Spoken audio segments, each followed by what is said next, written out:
আসসালামু আলাইকুম রহমতুল্লাহ। তেলাওয়াতের সময় যদি আমরা দেখি হরকতের বামে মিমে অথবা নুনে তাসদিদ, তাহলে সেখানে গুন্নাহ করে পড়তে হবে। আর হরকত বলা হয় এক জবর অথবা এক জের অথবা এক পেশকে হরকত বলা হয়। এখানে আমরা দেখতে পাচ্ছি হায়ের উপরে একটি পেশ আছে, তার মানে এটি হরকত।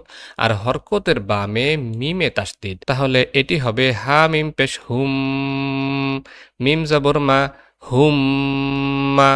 এভাবে গুণনা করতে হবে। তাহলে একসাথে আমরা পড়ব আল্লাহুম্মা। নিচে আমরা দেখতে পাচ্ছি আলিফের নিচে একটি জের আছে, তার মানে এটি হরকত। আর হরকতের বামে এখানে নুনের উপরে তাসদিদ আছে, তাহলে এটি হবে হামজা নুন জের ইন, নুন জবর না, ইন্না, কাফ জবর কা, ইন্নাকা। এভাবে মিমে অথবা নুনে আমরা তাসদিদ দেখলে গুন্নাহ করে পড়ব। আরও বিস্তারিত প্রয়োজন হলে কমেন্টসে জানাবেন, আমরা বিস্তারিত ভিডিও বানানোর জন্য চেষ্টা করব ইনশাআল্লাহ।